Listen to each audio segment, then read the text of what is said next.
Star plus पर telecast होने वाले आप सभी के one of most popular serial आज हम यहाँ पर बात करने वाले हैं गुम है किसी के प्यार की कहानी के बारे में, जिसके आगे आने वाले एपिसोड भी आप सभी अब देखने वाले हैं कि यहाँ पर एक नई कहानी की शुरुआत होने वाली है।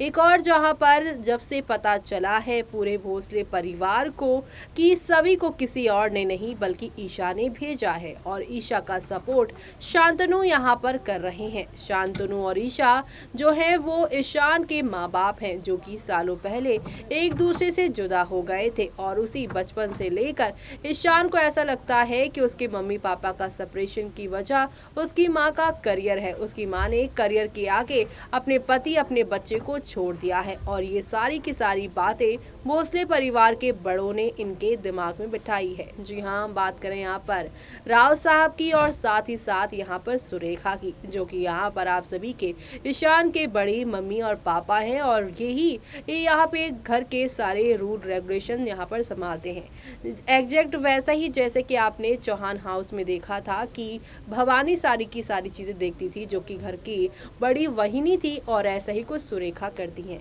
सुरेखा घर के नियम कानून अपने पति के अकॉर्डिंग रखती हैं, खुद भी वैसे रहती हैं और बहुओं को भी कंट्रोल में रखने की कोशिश करती हैं। ऐसा ही कुछ उन्होंने ईशा के साथ 20 साल पहले करने की कोशिश की थी, लेकिन ईशा ने अपने करियर को चुना और वो यहाँ पर अपने बच्चे के साथ भी रहना चाहती थी, लेकिन सुरेखा ने उसे उसके बच्चे से ही दूर कर दिया। लेकिन अब यहाँ पर सालों के बाद ईशा फिर से लौटी हैं इनके परिवार में, लेकिन ईशा इस बार सभी को एडमिशन दिलाने के लिए शांतनु को कॉल करती हैं। शांतनु यहाँ पर ईशा का सपोर्ट कर रहा है, लेकिन अपनी यहाँ पर वाइफ का सपोर्ट करते करते वो अपने बेटे ईशान के यहाँ पर कहीं ना कहीं अगेंस्ट दिखाई दे रहा है। ईशान को ऐसा लग रहा है कि उसकी माँ यहाँ पर जो है वो क्यों आ रही है, और ऐसे में सुरेखा फिर से भड़कती हुई दिखाई दे रही है। घर की शांति कहीं ना कहीं यहाँ पर ईशा की वजह से भंग हो रही है, लेकिन दूसरी तरफ सभी यहाँ पर पूरी कोशिश कर रही हैं भोसले इंस्टीट्यूट में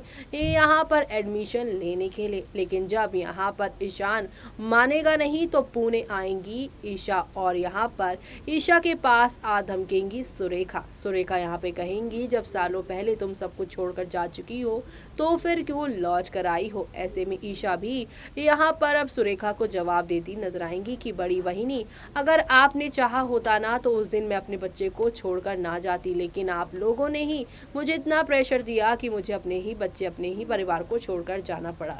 ईशा का जवाब सुनकर सुरेखा यहाँ पे जल भुन जाएंगी, उन्हें थप्पड़ जड़ती हुई नजर आएंगी। लेकिन सुरेखा और ईशा का ये जो यहाँ पर ड्रामा होगा वो आप सभी के ईशान के सामने आ जाएगा। ऐसे में आगे क्या होगा वो देखना आप लोग शो में बिल्कुल भी मिस मत करेगा। इसी के साथ मुझे यानी कि जूही को दीजिए इजाजत।